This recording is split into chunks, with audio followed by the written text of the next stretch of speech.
Look Out, Secret 7 by Enid Blyton.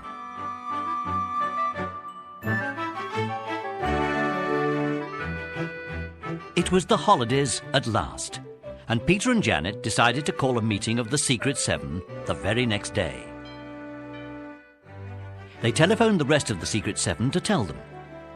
Soon all the members knew of the meeting, and Peter put down the telephone for the last time. Phew, I do hate telephoning. Everyone wants to be so chatty. Well, you sounded pretty chatty yourself when you spoke to George and Colin. And what a pity Susie came to the telephone when you wanted to speak to Jack. Now she knows there's a meeting, she'll try and play one of her usual silly tricks. I bet she won't give Jack your message. She said she was going to a fancy dress party tomorrow, so we'll be safe from her for once. Oh, yes, I remember now. Her cousin's giving a fancy dress affair tomorrow afternoon. That awful friend of hers, Binky, is going too.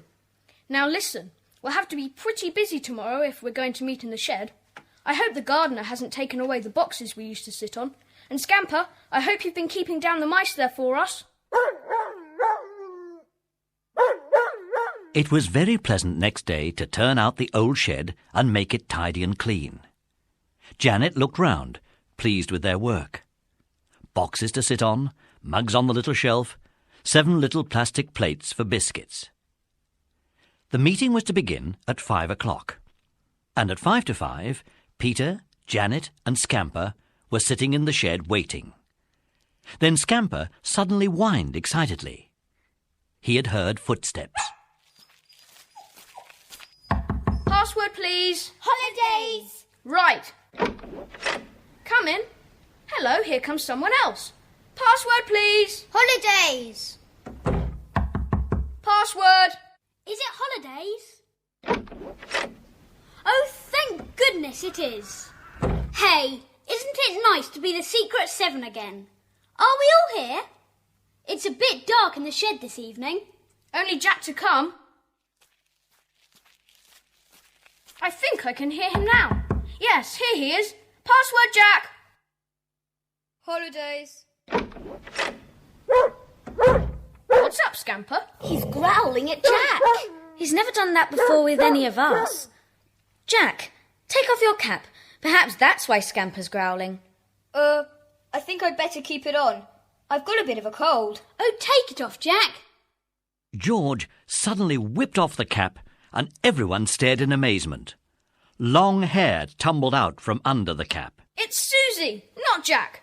Susie, how dare you dress up in Jack's clothes and come to our meeting? Well, Binky and I were on our way home from the fancy dress party. Jack lent me his clothes, so I went as a boy. I was Jack, and Binky was Jill. She's outside now.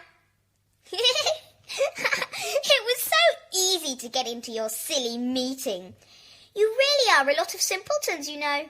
Just get out, Susie. With pleasure. Jack will be along soon. I told him the meeting was at 5:30, so it isn't his fault he's late. Am I clever enough to be one of the Secret 7? Get out, Susie. Oh, don't push me. Binky, help!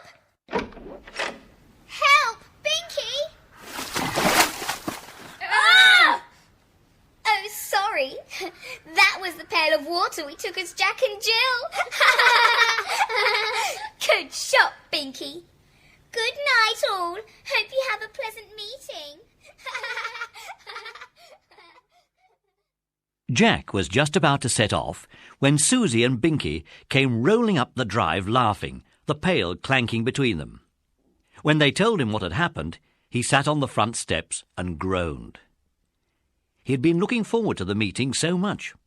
Now he couldn't possibly go. He went to the telephone to apologize for Susie's behaviour. He was just about to lift the receiver when it rang. Hello? Jack? Jack? It really is you, not Susie, is it?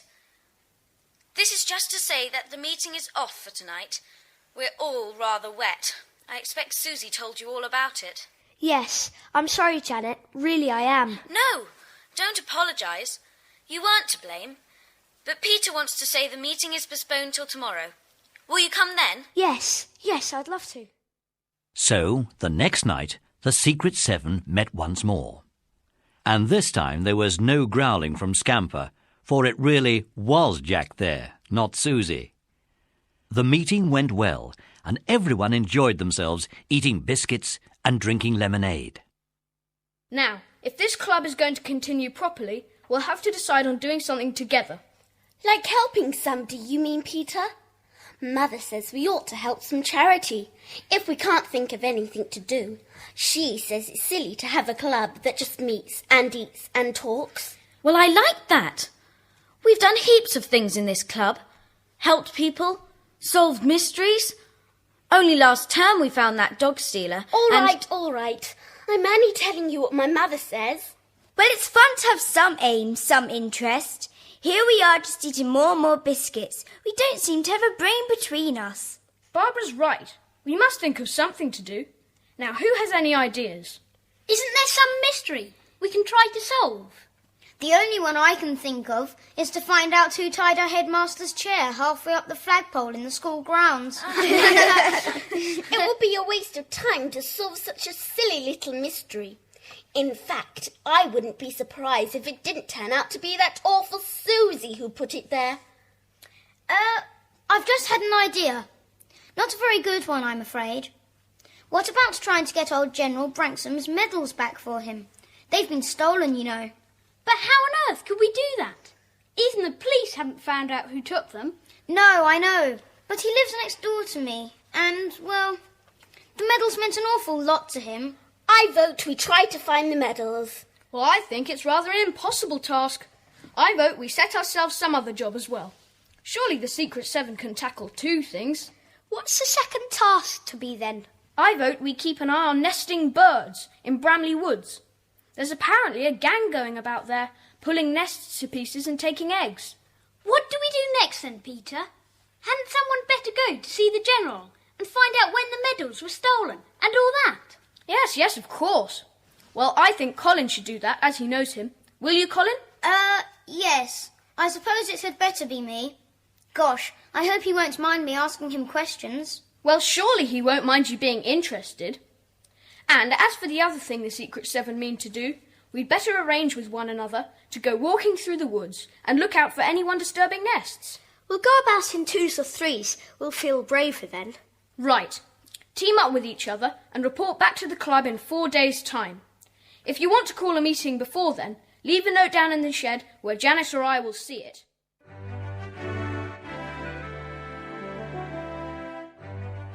They all said goodbye. Peter and Janet shut the shed door and, with Scamper at their heels, raced up to the house. The other members of the club made their way home. Colin dreaded the task of talking to the old general. He thought about it in bed that night. He decided that the next morning, when the general took his walk in the garden, he would throw his ball over the wall. Then I'll sit on the wall and apologise and ask if I can slip into the garden and find my ball. And maybe we'll get into conversation. Yes, that's what I'll do. Good morning, General. Oh, good morning, Colin. Not at school today? No, it's the holidays. I'm, sorry, but my ball flew into your garden. May I get it? Yes, of course. Come along down. And what about a glass of lemonade? Emma? I have company. 2 lemonades, please, and some biscuits. Emma was the General's cook. She brought the lemonade, and soon Colin and the old man were in his sitting room. The walls were covered with photographs of the General and pictures of old battles. But one space over the mantelpiece was bare. Colin knew why. The General saw him looking at the bare space and sighed heavily. I expect you heard about someone stealing my medals. To think of a cowardly thief owning them. They were all I had left to show I was such a fine soldier. All I had left. And now my medals are gone. I feel old. So terribly old. Oh, don't, please. I'll find your medals for you. I promise you. Listen to me. I'll find them. I believe you, my boy. You're a boy after my own heart. You'll be winning medals yourself one day. Emma, what do you want? Can't you see I have a visitor? Yes, and I can see you've been upsetting yourself about them medals again. Now you let the boy go back home and have yourself a nice sleep. Oh, all right, Emma. Don't fuss so. I'll come and see you again soon, General. Come along, let him have a rest. Come through to the kitchen. You shouldn't have talked about them medals. He thinks of them night and day. Do the police know who stole them yet? No. All we know is that somebody got in one night and took the lot. Left no fingerprints either. But we do know they had a mighty small hand, for he, or she, had to put their fist through that little hole in that broken pane there, see? In order to undo the catch and open the door from the inside. It is small. I doubt I could get my hand through it. Oh, no. I should have thought only a small child could get their hand through this. But surely a child wouldn't think of stealing a soldier's medals. It's a mystery. The poor old gentleman was almost off his head with shock. He's offering a good reward, you know. £500. £500? What a lot of money. I wish I could find them. But I wouldn't take the reward from the old general. You're a nice boy. You come and look in my larder and see if there's anything you fancy. I've some fine homemade meringues there. Oh, no. Thank you very much. Oh, go on. At the same time that Colin was forcing 2 very large meringues down, 3 others of the Secret 7 were on their way to Bramley Woods. They were Jack, Barbara and George. They had decided to picnic there while keeping a watch on would-be egg hunters. As they were sitting on the primrose-covered ground, they heard voices not far off, and soon a little group of 3 came into sight, all boys about Jack's age. And then Jack saw one boy scramble up a tree, and very soon he yelled to the others. Blackbird's nest. 4 lovely eggs. Shall I take them all? Take 3, 1 for each of us. This is where we butt in. Come on. I expect you know you shouldn't rob birds' nests. Oh, listen to him, little preacher. Give him an egg, Larry. Sure. Ugh, how dare you throw eggs? I'll pull you down. Let go of Larry's legs, see? We belong to a club that has instructions to stop this sort of thing. I shall report you. Look, we're wearing badges. You clear off at once. Badges? Ha! Look at our silly badge, Larry. It's got SS on it. What's that stand for? Silly snoopers? Give me your badge and I'll put it into the bird's nest and see what it hatches into. No! Let go of her. Oh, yes. And who's going to stop me? I will. It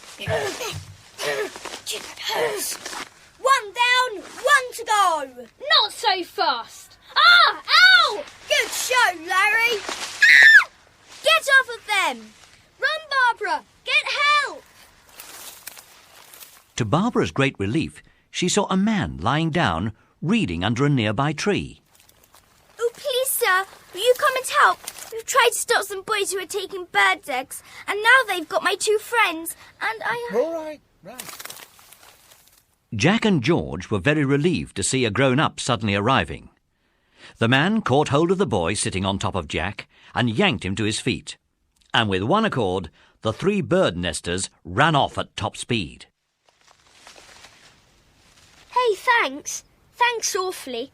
We were just trying to stop those boys from robbing nests. Are you a club of nature lovers then? I mean, is that what those badges are for? Well, we are nature lovers, but our badges mean we all belong to the Secret 7 Club. And one of the things we're doing is preventing nest robbing. And a very good thing too. I'm like you. I love birds and their nests. In actual fact, I mean to write a book about the nests I found in the last few years. Well, I must say I like the sound of your club. Good badges too. Did you make them yourselves? The girls made them. We all meet in a shed with SS on the door too. we have great fun, and we sometimes help people who are in trouble and solve mysteries. Good gracious. By the way, my name is Smith. Tom Smith. Call me Tom if you like. Now, is this club doing anything besides stopping bird nesters? Any great mystery being solved, or...? Well, one of the Secret Seven, Colin, is trying to solve a robbery. We gave him that job because he lives next door to the man who was robbed. Really? And who was that? I don't suppose you've heard of General Branksome, have you? And his medals? General Branksome?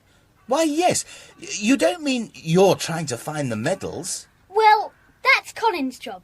But as soon as he's onto any clue, we'll all help, of course. Oh, what an extraordinary lot you are.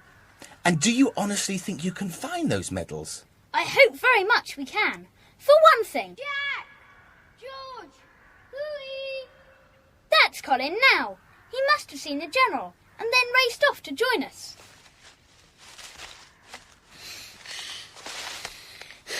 Hello, you three. Who's your friend? Tom Smith. He came to our rescue when some bird nesters turned on us. So you saw the old General, did you? Yes. Does Tom know? Oh, yes. We've just been telling him what the Secret Seven do and how we hope to help the old General. Well, in that case, yes, I saw General Branksome. It was pretty awful, really. He was so very upset. The medals were in a long case, about so big. I know, because there was an empty space on the wall. But nobody has a clue about the thief, except that he must have very small hands, because he had to put a hand through a tiny hole in a window to get at a catch inside. And that is the only clue, you say? Absolutely the only clue. Gosh, I never felt so unhappy in my life when the old General was telling me how he loved his medals. He's offered £500 reward, even though he's hardly got any money. Poor old fellow. I wish I knew where those medals were. Where can they be hidden? Who took them? If only we knew. Do you know, I may have a clue to their whereabouts. I'm not sure, but I may have. Go on. Well, as I told your friends here, I love birds, and I'm going to write a book about them. And one of my favourite birds is the owl. They nest in the old trees here. And the other night I was listening to the hoot of this owl lying under a tree when suddenly... Suddenly what? Suddenly I saw a man creep by me and go to a tree. He was carrying something. He didn't see me, but I could see what he was doing because he had a torch. And what did he do? Well, he lifted up a long, slim box and slid it into a hole in the tree trunk. Then he made off. Did you go and look in the tree when he had gone? Oh, yes, I did that, of course. But my hand was far too big to put down the hole, so I don't actually know what the fellow slipped into the tree. Maybe it was those medals. Maybe something else he'd stolen. But if it is the medals, they could be taken straight back to the General. Show us the tree. Barbara here has small hands. She could feel down the hole and see what's there. Why should I show you? What about the reward? The £500? But surely you wouldn't take that. You know the General is poor. Well, I'll share the reward with you. 400 to me and 100 to you. Nothing doing. For all we know, you may be in league with the thief. We don't intend to ask for any reward. We'll find the medals ourselves. You can't. Your hands are too big. Maybe that's why the thief chooses small holes in trees to hide his goods. So you can't rob him of the things he's stolen. Now, look here. I'll show you who's boss. I'll make you see sense. And he suddenly caught hold of Colin's coat sleeve and pulled him roughly towards him. But the boy slipped free and ran, followed by the others.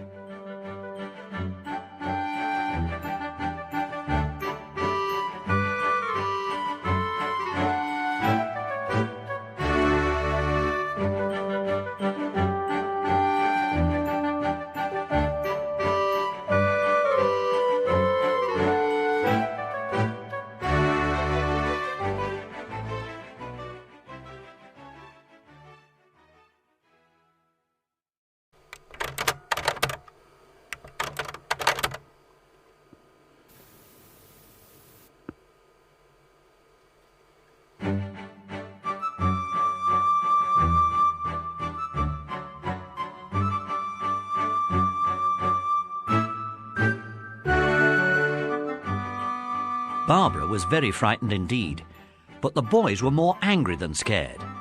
They all raced off and didn't stop until they were out of the woods.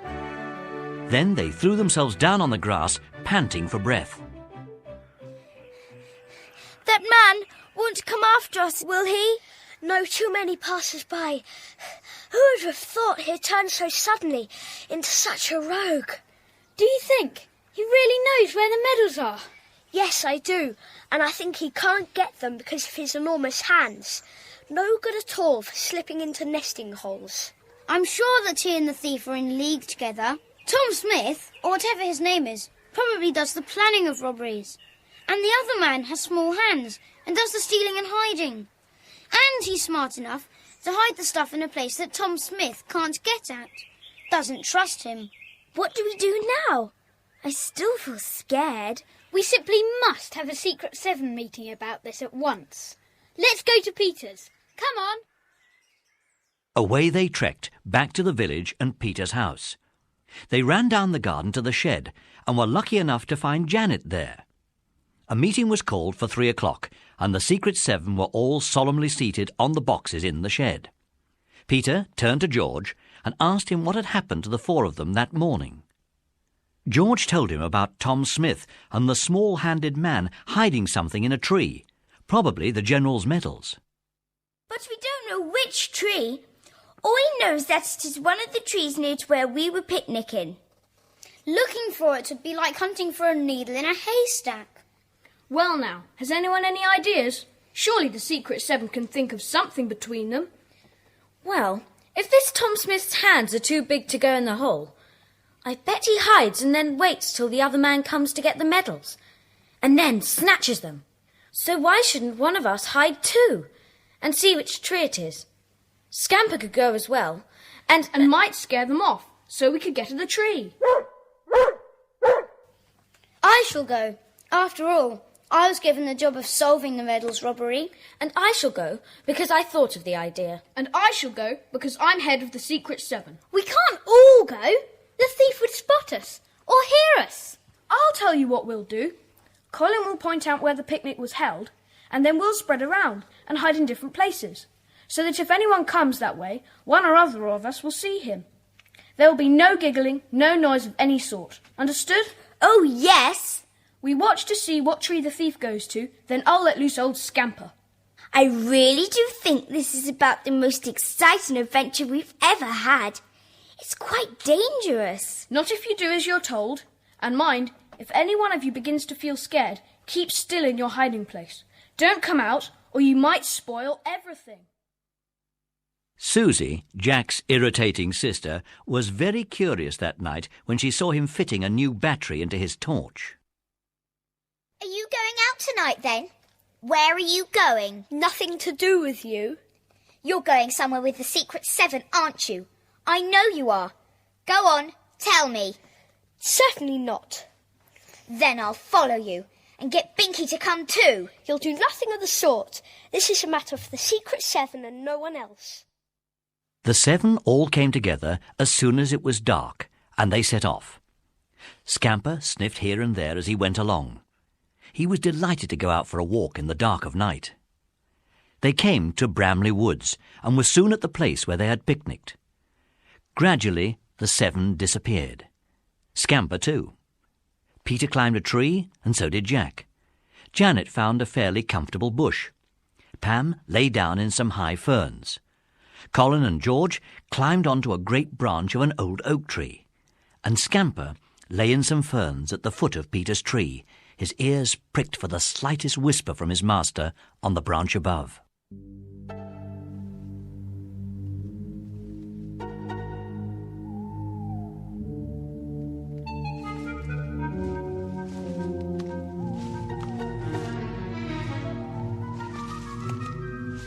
Then they heard someone coming. Who could it be? The thief? Tom Smith? Or just a night walker? It was Tom Smith. The Secret 7 held their breath. Tom Smith was hiding now by the broad-trunked oak tree, waiting for somebody to come. He didn't know that Colin and George were up the same tree. Then another man with an Alsatian arrived. Let's hope he doesn't sniff out Scamper.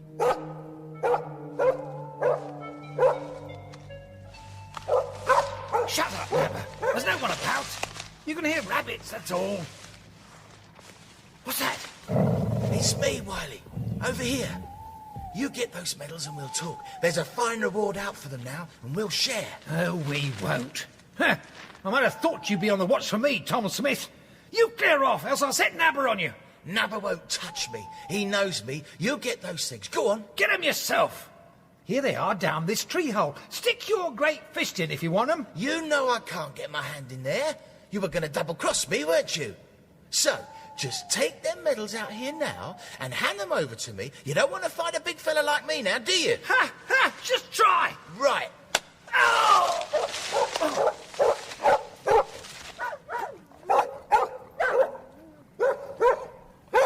Scamper, come back! Oh no, I've got to rescue him. I'll help. Nabber the Alsatian was amazed to see two boys suddenly dropping from a tree. And as for Tom Smith and Wiley, they couldn't believe their eyes either. What the...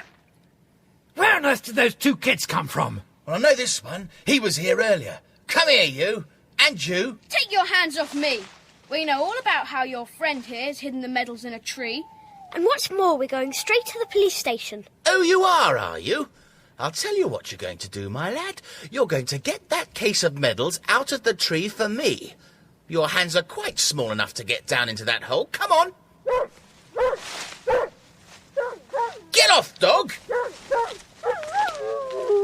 Don't you dare kick my dog.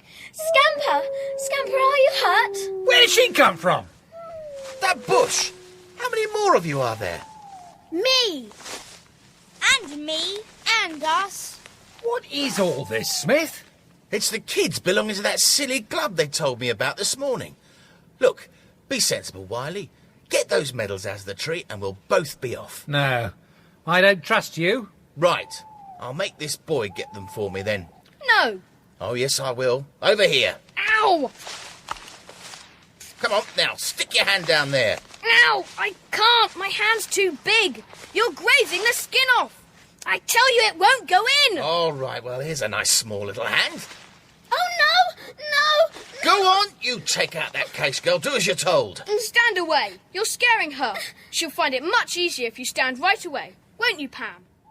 The man stood back, and Pam felt in the hole for the case containing the medals. She found it at once and slid it out carefully, but pretended to be still looking for it. Peter took it quietly and in the dark opened it. He slipped the medals into his pocket, talking loudly to Pam all the time, hoping the man's attention was elsewhere. That's right. Easy now. Got it, Pam? Slide it out carefully. Don't be afraid. Good girl. Here comes the case. Right. I'll take that. What do we do about these kids? They'll race home and tell the police. We need a good start, Tom. And let me tell you this. I'm going to keep you by my side until you hand me half those medals. Well, we can't tie them up, Wiley. No rope, for one thing. Well, we'll leave Nabber on guard. Fine. Tell him then. Stay, Nabber. All night, see? Round up those kids for me and stay until the morning. You can't do that. Just watch him. Come on, Wiley. Let's get out of here. Now what are we going to do? Well, anyway, Peter's got the medals. What? The men have only got the empty box. What do you mean? See? But how? Good old Pam. She was so quick, I was able to open the box and remove the medals, then shut it and give it to the men quite empty. Trouble is, those men will have plenty of time to get away. By the time morning comes and this Alsatian leaves us, the two men will be miles away. I only hope they don't discover too soon that the case is empty and come racing back here to find what we've done with the medals. That's not at all a pleasant thought. Scamper, keep your ears pricked and growl if you hear them returning. Half an hour went by. It got very cold indeed, and they were all shivering. Then Nabber the Alsatian suddenly rose to his feet, his sharp ears pricked to the utmost. Scamper suddenly sat up too. Hello, the dogs have heard something. Sounds like a bicycle bell. But who would be cycling to Bramley Woods as late as this? We'll yell our heads off. Then maybe he'll stop and we can tell him what's happened. But how can we stop Nabber guarding us? We'll have to warn him about the Alsatian. It would be awful if Nabber went for him. Yes, I didn't think of that. There are 2 bells. Not just one, I'm sure. Where do you think they are? I can't find them. And voices. Children's voices. That's Susie. I can hear Susie's voice. Pinky's with her. I'm sure it's them. What on earth are they doing cycling here now? Susie knew we had something exciting on tonight. You know how snoopy she is. Well, for once I shall be glad to see that sister of yours. And her silly friend. Susie, we're over here! Where are you? It's so dark. Flash your torches. Be careful, Susie. There's an Alsatian guarding us. Don't come too near or the dog will go for you. Dog? What dog? Oh, why is that great dog guarding you? What's happened? We can't tell you now, but you can help us a lot. Go and tell the police we're here and can't get away because of this Alsatian. They may know of a dog handler who can come along and deal with him. Thank goodness you came after us, Susie. We'll do as you say, Jack. And be as quick as we can.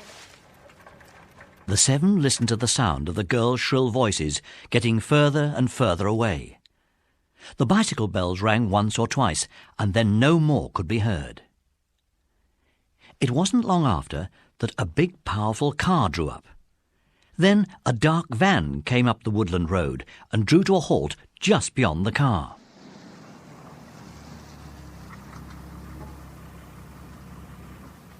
That's a police van.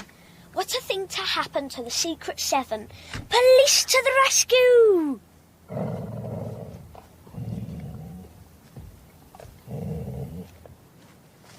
Look out, for goodness sake. He'll go for you if you come any nearer. He's supposed to be guarding us until daylight. Big Alsatian loose here, Harris. He'll have to be rounded up before we can do anything more. Now, just get your 2 out. 2? Have they brought 2 Alsatians? Gosh, we're going to see some fun. Oh, please, they won't fight Nabber, will they? He's not a bad dog. Really, he isn't. Don't let him get hurt, will you? He won't get hurt, Missy, if he behaves sensibly.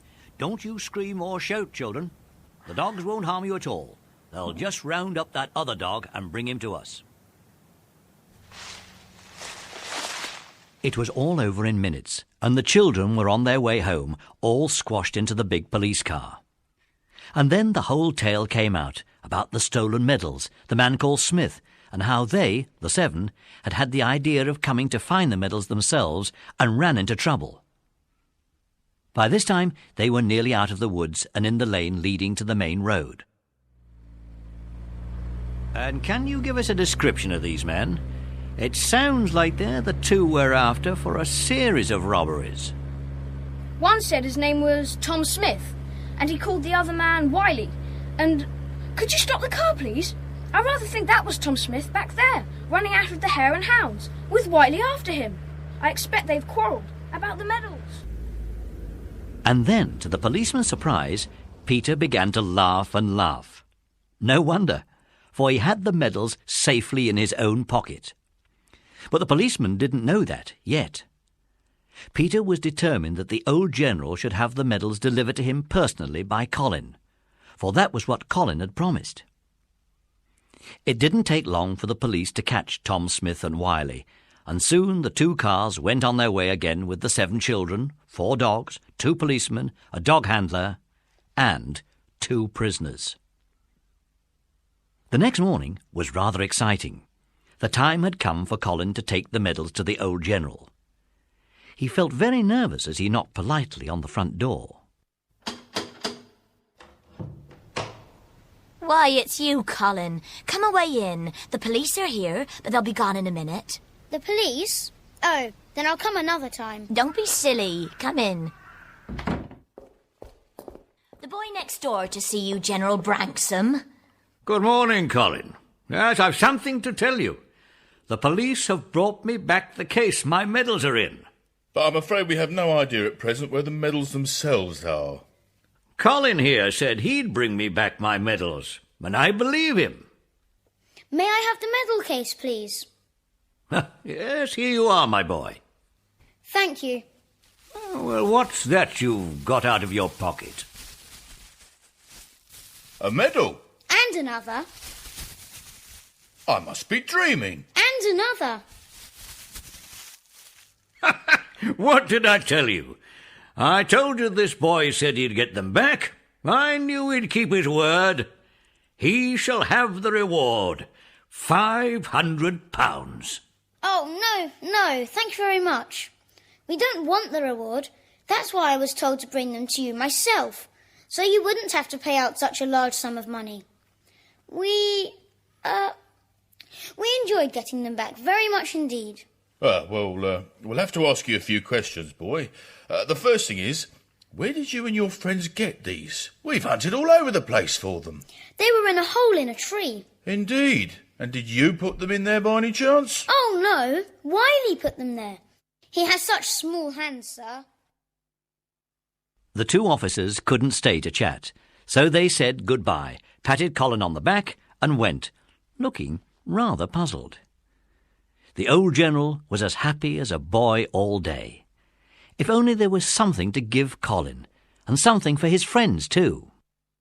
You see, Emma, they won't take the reward. There are 7 of them, and 2 girls, Binky and Susie. They helped as well. And there's a dog too. Scamper, you mean? Yes, that's it. Well, General, what do you feel most proud of? My medals, of course. Right, then why don't you give those children medals too? Just little ones, with their names on one side and with "for bravery" on the other. From all I've heard, they were very brave. Emma, you do think of fine ideas. Of course, just the thing. Medals. And I'll ask if I can go to their next meeting and pin them all on. What a fine time we shall have. So next week, there is to be a special meeting down in the shed with the General pinning on 10 medals. Yes, Binky and Susie are to have one each too. Peter says that's only fair. 10, did I say? Let me see. 7 for the secret 7. 1 each for Binky and Susie. That's 9. Oh, and of course, Scamper. The 10th one is for you. Congratulations to you and all the secret 7. And may you have many more adventures.